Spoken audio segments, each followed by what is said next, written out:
Welcome to The Old Man and the Three with JJ Redick and Tommy Alter, presented by Cash App and brought to you by 342 Productions.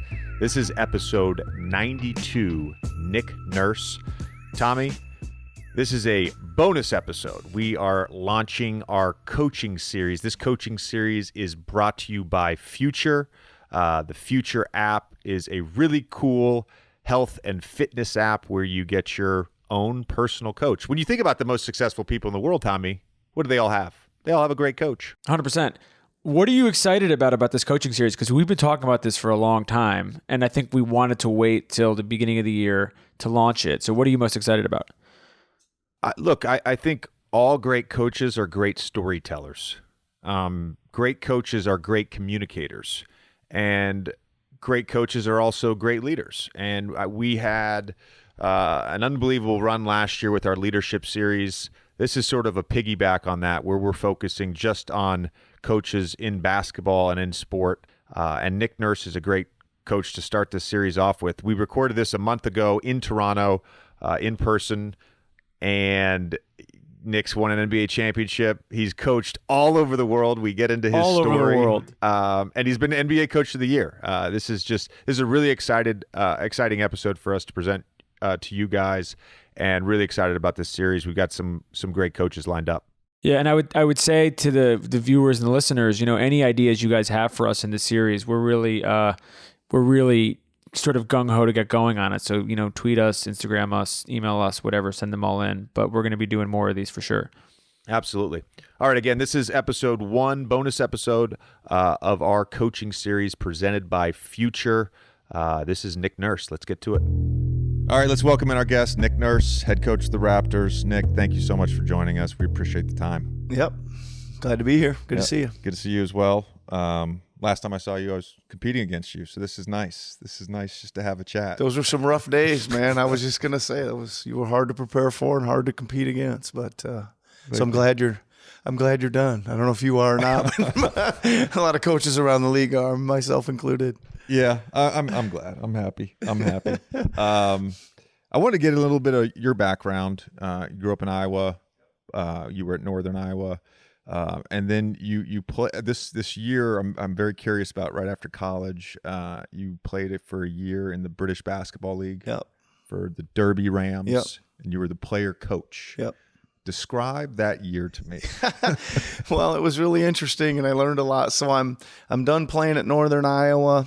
I had a couple clubs flirting with me to go play. Kind of missed playing Germany, Brazil, a couple places. I was kind of staying in shape. I'd moved to Iowa City. I was going to go to grad school and work for Dr. Tom Davis at the University of Iowa.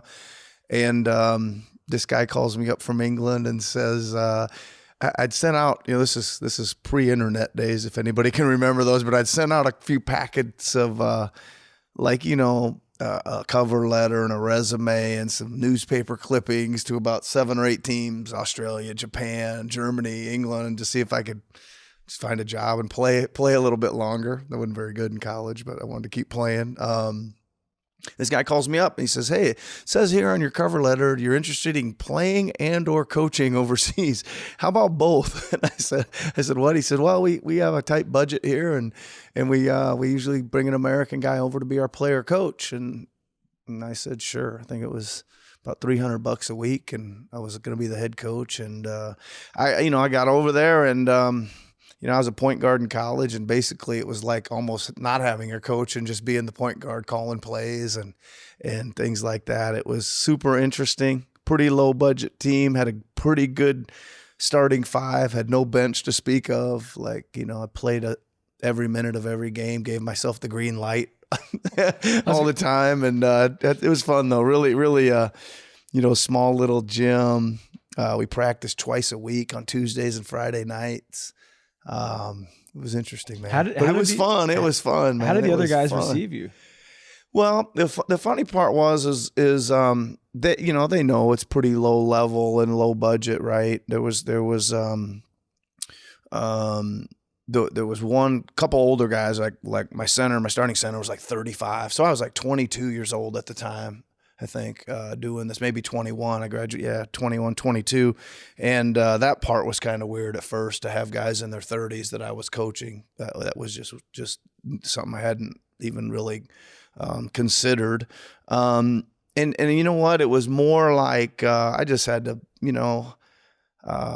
play my guts out, right? If we were running sprints in practice, I was trying to win them. We were doing shooting drills. I was trying to win, just trying to get that competitive thing to just rub off, and it kind of did. We end up playing pretty good. And after a month or two goes by, they kind of just respect how hard you play more than your coaching, right?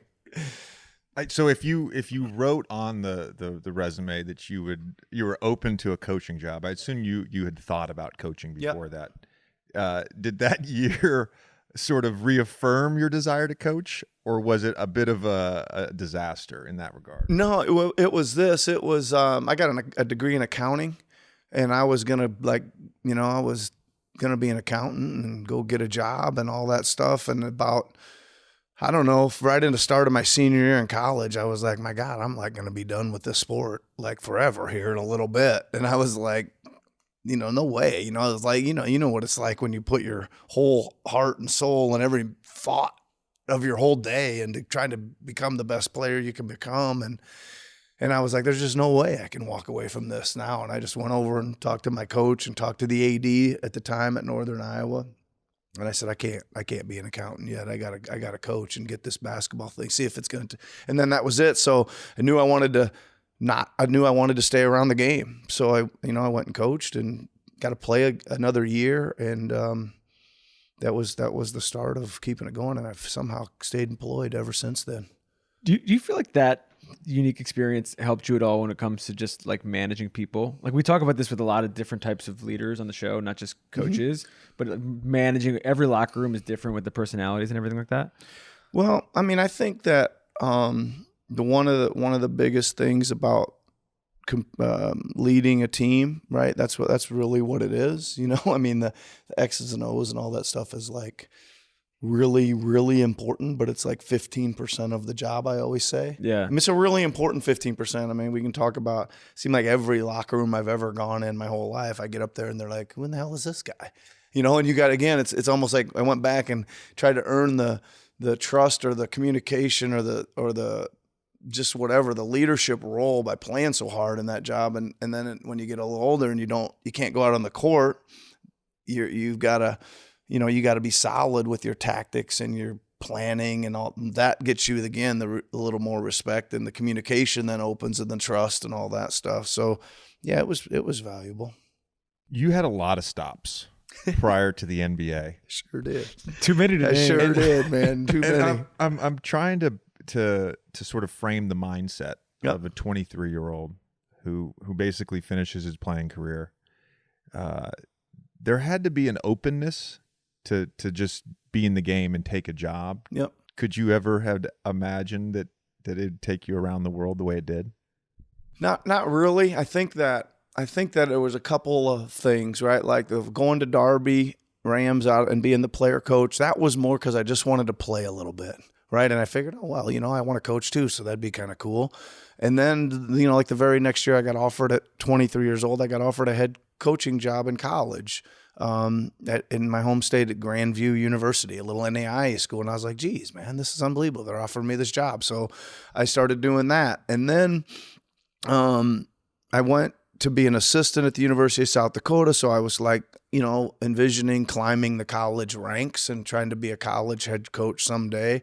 And even my next trip back to England, which was like 4 years later, was because I wanted a head coach again, because I thought I'd learned a bunch of stuff in 5 years, and I was like, I got to try it somewhere on somebody. I got to start experimenting here a little bit. And I was going to do it for 1 year.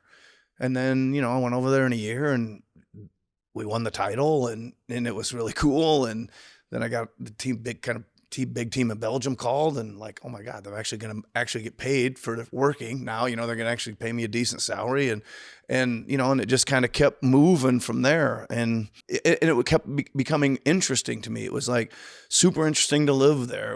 I was starting to get involved. Like, Maurizio would run the stuff in Treviso Treviso, and I'd go down there and coach in the summers, and I'd go to the EuroLeague Final Four, and I would go to the World Championships in Turkey, and I was just finding all these interesting basketball things to do, and it was just great experience. I knew that, and really interesting to me. Part of coaching in the NBA, I've talked with a bunch of people about this, but part of coaching the NBA to me is obviously, as Tommy mentioned, managing egos, having basketball acumen. You have to be able to warrant a level of respect with your players, or NBA players will eat you alive. Yep. They just will. Yep. That's just how this works. Were there moments or years specifically early on that sort of gave you the confidence that you look back on, that I guess pivotal years, Yeah, for sure, where that made a difference in terms of having a healthy ego? Because any coach at this league has to have a healthy ego to operate a locker room. Yeah, I mean, I think the very first year I was here as an assistant, and this is exactly what you're talking about. And what you just said, you feel that, like, we're sitting here in our film room, and when you walk in and it's your scout as an assistant for the first time, and these guys are sitting there, and you're right, they're not only they're looking for any reason to pick you apart. You misspell one word on the edit, or how to spell, anything, and it's not easy, because they're also going to, there's several ways to cover a lot of players, or several ways to cover a lot of actions or plays or whatever. So they could always say, well, I like covering it that way, or that way's better, or this way's better than what so I just think that I relied on hard work. 20 years of head coaching experience put me in a lot of situations. I'd seen a lot of basketball and had to deal with it, not just sit back and say, hey, maybe try this, coach. I mean, I was dealing with it on the front lines in some pretty high level, EuroLeague and things like that. And you just have to, when you go up there to put up that game plan and tell them how to guard the personnel, it's got to be solid. And if you do that, then, as you know, NBA guys are also on the other side of that. They really want you to coach them. They really want you to put them in a position where they can have a good game. They want you to help them. They want to succeed. And if you can show that you're able to do that, then the thing turns pretty quickly, I think. I spent a year with Chris Finch in New Orleans, who also coached in the BBL, coached the Rio Grande Valley Vipers like you did. One of the things he mentioned to me during our time together was the BBL and coaching in the G League as well gave him opportunities to think outside the box. And that's something that Pascal just talked about with us an hour ago. Yeah. And certainly you've been credited with that. How much did those opportunities give you a chance to sort of develop that different way of thinking? Yeah, well, it develops on you. You almost get forced out of the box. You know what I mean? It's not like you're sitting here saying, I'm going to be a creative outside the box thinker. I mean, you just, what are the situations? I don't know. You get on the bus and you're getting a huge traffic jam, and the game that, you miss the starting time by an hour, and or you're down to 6 players literally, and you're like trying to figure out, well, how are we going to get through this, a 6 game? Well, we're going to hold the ball for the whole first quarter. We're going to run the shot clock. We're going to shorten, take 1 quarter out of it. Just in every thing you can think of, I don't know, just some of the stuff in different forms. There was one team over there that had this point guard that just absolutely controlled the game. Like every game, he was like this 38-year-old dude, and he just was awesome, right? And I just decided, you know what? We're just never gonna let him bring the ball up the floor, and we're just never gonna let him just run at the game. Whatever else happens, I'm willing to live with. Things like that you would just try because you were probably such an underdog, and you might as well throw something up there and do it. I mean, there was tons of stuff like that, but it all came right back to the same thing. To answer kind of like your earlier question was, my first year in England. Well, on the second return when I was just coaching, there was a team called the London Towers who had won everything for they were like Golden State of the year. They'd won like 9 years in a row or something, and they just had the biggest budget.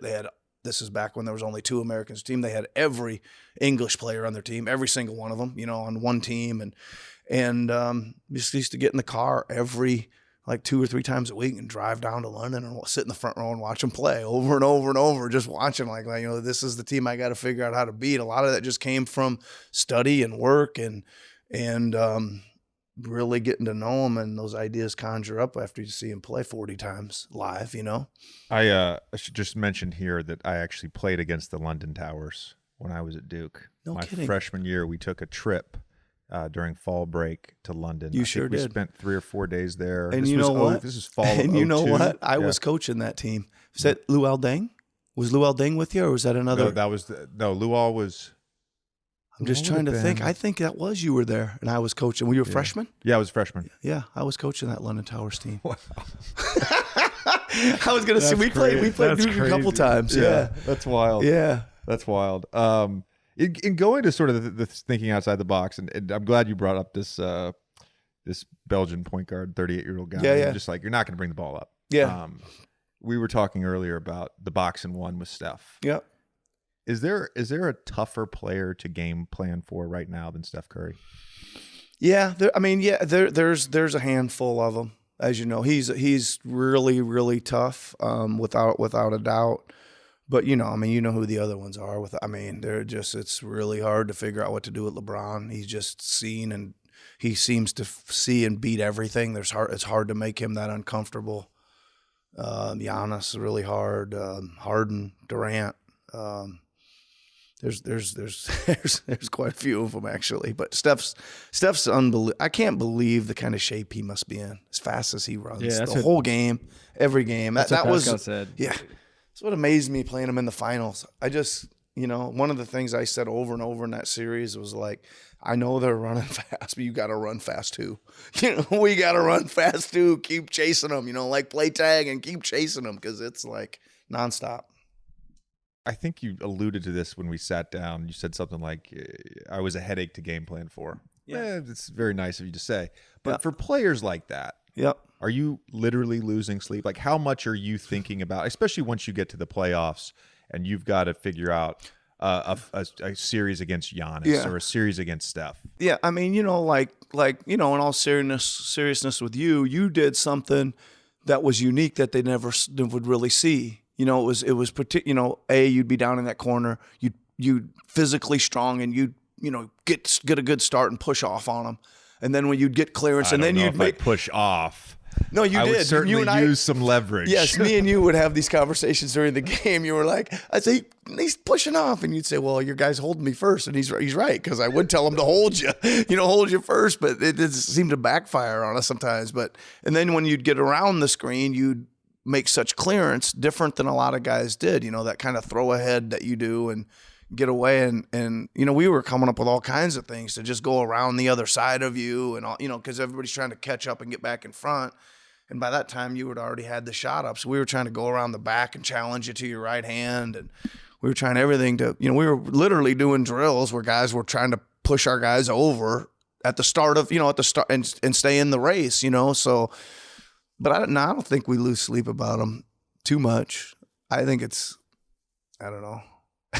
It's fun. We got to do it we got to come up with this stuff on the fly sometimes and try to get it in.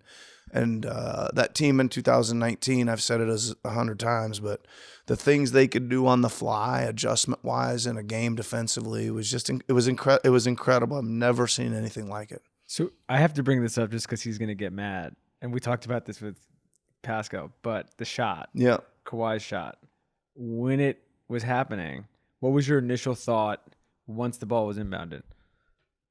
Well, a couple things. Like, I felt okay, about the whole situation, right? I think that series was a toss up. Obviously, right? 7 games. And I'd kind of figured that we'd played well, right? It was a weird series. There was a couple really bad games in there. They'd blow us out. We'd blow them out. They'd blow us up. Then there was some great games.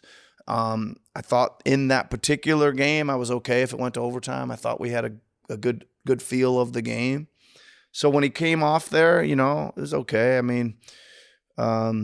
was just hoping he was going to squeeze something off and not. He'd had a bunch of looks this year, and he hadn't really made many. And he was due to get lucky on one, and lucky did he get. There was actually a shot early in the season, maybe December, against the Portland Trailblazers, where he was shooting over a smaller player. He wasn't shooting over Joel, and he was probably at 15, 16 feet and not 20 feet at the end of the game, and it went in. Very similar shot. The guy has an unnatural spin on the ball or something, because both of those shots looked like they were going to be short. Yep, he does. He really I mean, you've seen the size of his hands, I'm sure, and the strength in them, and the way he snaps his wrist. I mean, he literally gets all his shooting power, just, you know, I would say a lot of the forces right there in his wrists and fingers makes that thing really turn. One of the things when you first became the head coach, and certainly in your time as an assistant with the Raptors, you know, one of the things you guys tried to do was shoot more threes. And I had a long conversation with Draymond last week just about the evolution of three-point shooting in the NBA. And I played on that Magic team that made the finals, 4 out, 1 in. The previous iteration of that was the Phoenix Suns. If you look at those teams now and the amount of threes we shot, we'd be last in the league. Yeah, crazy. It's crazy. It's and crazy. And Steph certainly is a supernova. He's one of one, a generational talent. But the league, by and large, is now heavy on attacking the rim and shooting threes. Offensively, do you see the next evolution of offensive basketball, or is it just small tweaks? Are we in this sort of 3-point revolution for a long time?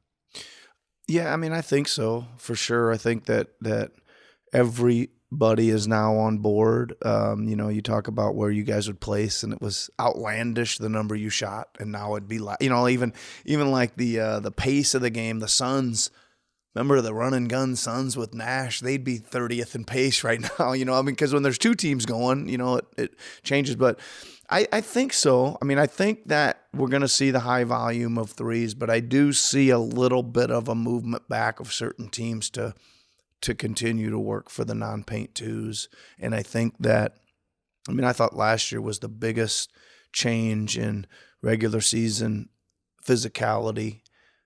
Not very much of it, to playoff physicality, a lot of it. And then all of a sudden, well, what happens? Guys can't beat guys off the dribble so easy, which means not as much paint shrinkage, and then, you know, not as many kickouts are there and guys are back on them. You know, the number of made threes in the playoffs was down considerably to the regular season. It always is, but so I do think that the physicality gets back into the game a bit, and you can't do anything but shoot the non-paint twos. You know, you got to get it to your guys that can score buckets and get out of the way.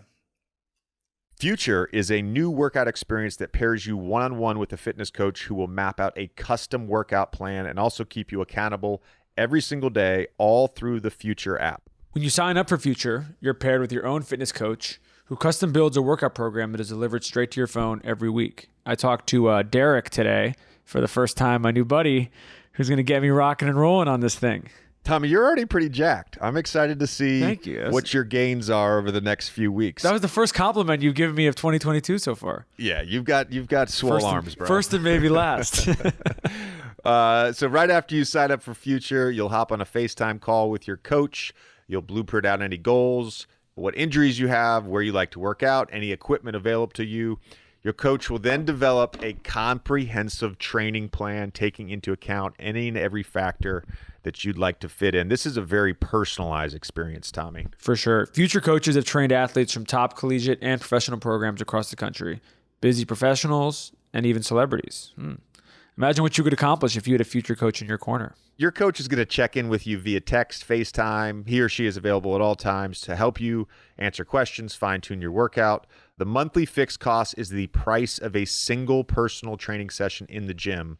But with Future, you get unlimited training and workouts with your very own elite coach, pushing your performance to the next level. So if you're ready to invest in your long-term health and wellness, you can get started with your Future coach right now with 50% off your first 3 months at tryfuture.com/oldman. Again, that's tryfuture.com/oldman. I played for, I don't know, 6 or 7 coaches. I guess maybe five because I had Stan twice. But Brian Hill. Let's call it 6 coaches, 6 head coaches. Common question I get, and a common question I ask other players is he a good coach? You played for so-and-so. Yep. Is he a good coach? Right. You know? And I've been thinking a lot about this lately, like what actually makes a good coach in the NBA? Because first of all, so much of it is situation. You know, do you have the talent? Are you in a rebuilding situation? Yes. Are you going for a win? Yes. I mean, Dwayne Casey got coach of the year and was fired, I think, 12 months later, 18 months later, whatever it was. What makes a good coach? It's such a subjective. Yeah, it is. And I think I answer it the same way when people, I don't know if it's related, but people ask me, you know, like, what's your coaching philosophy? You know, I mean, it's a big question, right? But for me, I always try to say a couple things. I mean, one is you've got to instill that you're playing to win the game, right? I know that sounds really simple, but that is how we're judged. That's why they keep score. You know, all those simple little things. And right under that, though, I always say 1A is, can we increase each player's value in the marketplace? Right? Like, and number one always helps that. You know, the guys that make the All-Star team are always from the winning teams, right? The guys that win the end of the year awards are always from the winning teams. MVPs come, you know, those things are really closely related. I mean, I think it's one of the things I love about here. Like Messiah rewards winning, right? If you're winning, he's going to reward you on the and those things are. So that's like, I'm not afraid to like say that and talk to that about the players a lot, right? A lot about how are we getting you to another place and a better contract and a longer contract, or from the 13th to 9th man to 6th man. You know, what is it we can do? And we spend a lot of time trying to get them better, you know, and what's getting them better? Well, we got to develop them. We got to work with them. We got to do the shooting. We're not afraid to tinker with their shot right when they get here. We're not afraid to put in the time. We're not this and that, but we're also not afraid to, what we do is teach them that winning, you know, we got to coach winning. You know, the film sessions one-on-one are about, these are winning basketball plays, right? So that's it for me, man. That's what makes a good coach. I mean, there's a zillion other things. Can you sub good? Can you time out good? Can you draw up plays good? You know, you got to bail them out sometimes. Can you get on them a little bit when they need it? And can you put your arm around them when they need that too? I guess there's all kinds of stuff going on. So I guess to follow up on that, we talk about this. We've talked about it with DeMar and with Fred when they came on before, and we talk about this with the Heat a lot. Like, we sort of joke about like the Heat culture or whatever, but the culture around these winning organizations, who the players sometimes shift in and out, but the teams sort of continue the level of success. How long do you think it takes to really build something like that? To build that in an organization where you can feel like no matter what the moving parts are, there's a culture that's sort of sustainable, that can be kind of plug and play. Well, it's very tough in this league, right? To just say we're going to win all the time, right? No matter what happens to us, we're going to win all the time, and our culture is going to make sure that happens, right? That's very difficult. But I believe that. You asked me how long does it take? Listen, there's steps, I believe, you know, that you got to take on a daily basis if you want your team to be able to guard. And when you're young, it's going to take a rookie at least a full year to absolutely even figure out how to play defense in this league. Like, give them a year, and then the next year maybe they can start figuring it out on a consistent basis, right? Even as talented and as long and as athletic and as whatever they can be, to have all the tools to be great defensively, these other guys they're trying to stop are awesome. And the things that coaches are doing are hard to stop, and all those kind of things. So that's where it starts for me. So if you got a young team, it's going to take you a couple years to get that defensive mentality ingrained. I don't know. You can go from there. Yeah. I know we're not a corporation necessarily, each individual team, but there's a sort of a corporate knowledge that gets passed even year to year. And to Tommy's point, like the 2020 team, your 2020 team was one of my favorite teams to watch. That team was awesome. And there was a corporate knowledge of how to win in the NBA. And you made it to Game 7 of the Eastern Conference semifinals. didn't win again the championship. But I said this multiple times last fall when we were talking on the pod. I'm like, I'm rooting for a Raptors Heat finals because there's something about the way those teams play that is the type of basketball that I believe in. And if you could just talk a little bit about that 2020 team, losing Kawhi and then coming back, having an amazing regular season and being in a chance to win again, despite lower expectations.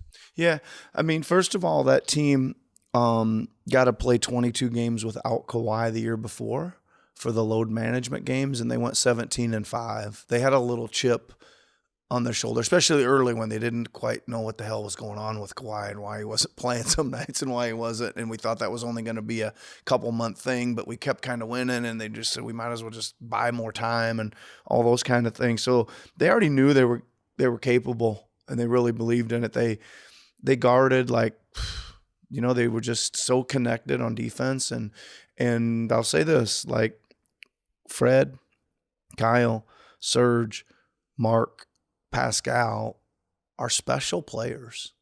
And four of those guys will guard you when Serge gets playing defense, which he'll do. We'll give him a couple shots and get him going. When he gets playing, he's like a captain back there. Mark's a totally great defender.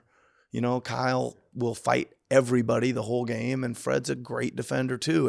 And there was just a specialness about those four guys. And I just don't. I mean, when you get and Pascal as a fifth, right? Didn't have much of a bench. When you think about that bench, we had Norman Powell and I think Rondé. Hollis Jefferson was like our eighth man. I'm trying to think. Pat McCaw played a few games but was hurt most of the year. Probably skipping somebody. OG was just kind of coming into his own too. As a defender, he had the tools. Both those teams, the 19 team and the 20 team, the defense to me operated like a single organism, where all the parts were somehow like the DNA matched, and all the parts were somehow connected. Yeah, it was really a beautiful thing to watch, and it was tough to play against. It was really tough to play against. They had such great communication. You know this from being a player where guys just don't tell you, like, communicate just so they maybe don't have to play defense or they don't want to. Like, they could have told you, like, hey, this is strong, and all of a sudden, you're like, why didn't you say something? Like, well, I could have. But those guys did. And like I said, like, there was stuff happening on the fly. Like, I don't know, what's an example? Whatever, somebody's posting up on the right block and it's a double team guy and we're he likes turning right, so we're forcing him whatever, but here's the double team, and so they come down the next time and put him on the other block, and we'd say, well, we still don't want him to go right, so now let's shift our double teaming from doing it along the baseline. And they'd be do on the fly after a free throw, we'd be like, base X now. And they'd be like, everybody be yelling, we're base X, and they'd get done. Like, incredible. Usually you're like, oh my God, we got to call timeout and tell them that, it's my, or whatever. But they were just such great communicators with each other. And then while you're scrambling after the double team, Kyle would slide underneath somebody and take a charge. Yeah, take another charge. We sure missed that, man. Holy smokes. We went from first to last in charges in a hurry with his departure. He's ridiculous. He's always somehow lurking. The timing was immaculate with him. Yeah. Before we let you go, I want to ask you about the logo, like the hat, the hat thing. Yeah.